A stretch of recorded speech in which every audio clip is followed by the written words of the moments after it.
Duifken, also spelled Duifken or Duifken, was a small ship built in the Dutch Republic. She was a fast, lightly armed ship probably intended for shallow water, small valuable cargoes, bringing messages, sending provisions, or privateering. The tonnage of Duifken has been given as 25 to 30 lasten. In 1606, during a voyage of discovery from Bantam, Java, captained by Willem Janszoon, she encountered the Australian mainland. Janszoon is credited with the first authenticated European discovery of Australia. In 1608, the ship was damaged beyond repair. A reproduction of Duifken was built in Australia and launched in 1999.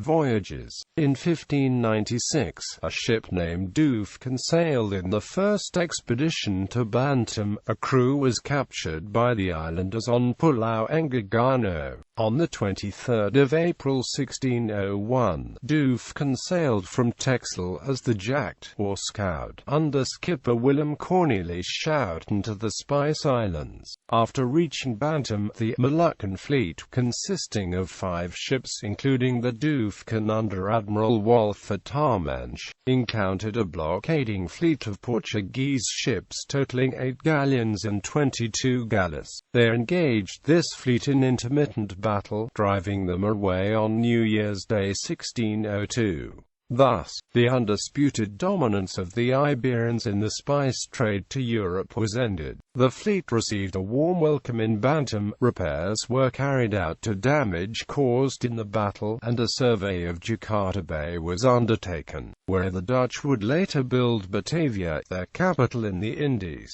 Then, sailing by way of Tuban, East Java to the spice island of Ternate, cloves were loaded on board and the ship returned to Banda for a cargo of nutmeg. The Duifken was then sent on a voyage of exploration to the east when the newly formed United Dutch East India Company was granted a monopoly on trade to the Spice Islands by the Dutch government. On the voyage home from the Indies, the Duifken was separated from the larger ships in a storm off Cape Agulhas, southern Africa, and reached Flushing in April 1603, 2 months ahead of the larger ships. On the 18th of December 1603, the Duifken, with Willem Janszoon as skipper, set out on a second voyage to the Indies in the VOC fleet of Stephen van der Hagen. The VOC fleet captured a Portuguese ship in Mozambique Channel and sailed to the Spice Islands via Goa, Calicut, Pegu, and finally reaching Bantam, Java on New Year's Eve 1604. In 1605, the Duifken was in the fleet that recaptured the fort of Van Ver at Ambon in the Spice Islands for the Portuguese. She was then sent to Bantam, Java for urgently needed provisions. In 1605, the Dutch East India Company sent the Duifken, captained by Willem Janszoon, to search for trade opportunities in the south and east lands beyond the furthest reaches of the known world. Willem Janszoon took the ship southeast from Banda to the Kei Islands, then along the south coast of New Guinea, skirting south of the shallow waters around Fullscape and then continuing east-southeast. In early 1606, Janszoon encountered and then charted the shores of Australia's Cape York Peninsula. The ship made landfall at the Pennefather River in the Gulf of Carpentaria. This was the first authenticated landing on Australian soil, and for the first time all the inhabited continents of the world were known to the European science of geography.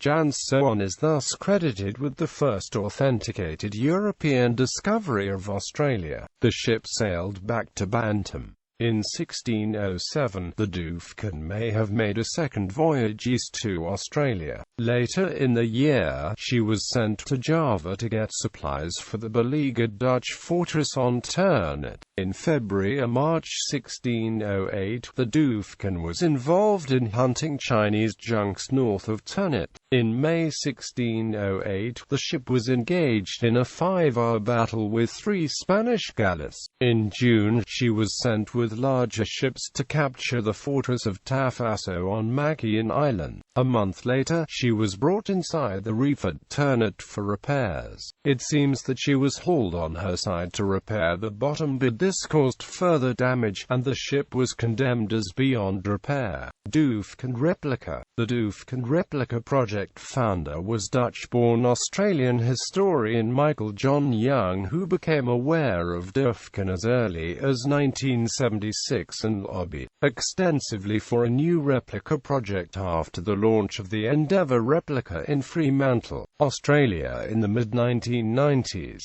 The Duifken Replica Committee was established in 1995 with Michael Young and the late Duyfken and late journalist James Henderson. This led to the establishment of the Friends of the Duifken group, then ultimately with John Longley's support, the Duifken 1606 Replica Foundation.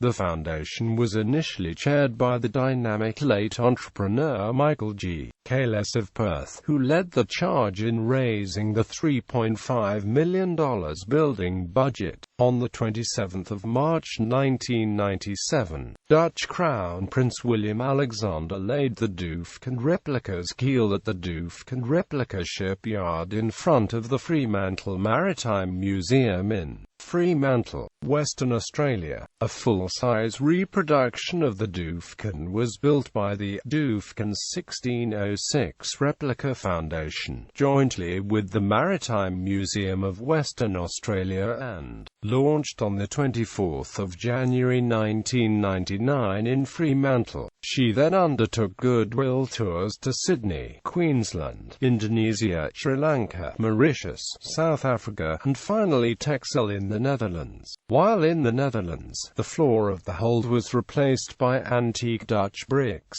For a period in 2005, the Duifken was berthed alongside the old Swanbury on the Swan River in Perth, Western Australia. The replica was open for visits by the public. In 2006, Western Australia played a big role in the 400th anniversary of the original Duifken's visit to Australia and a national group, Australia on the Map.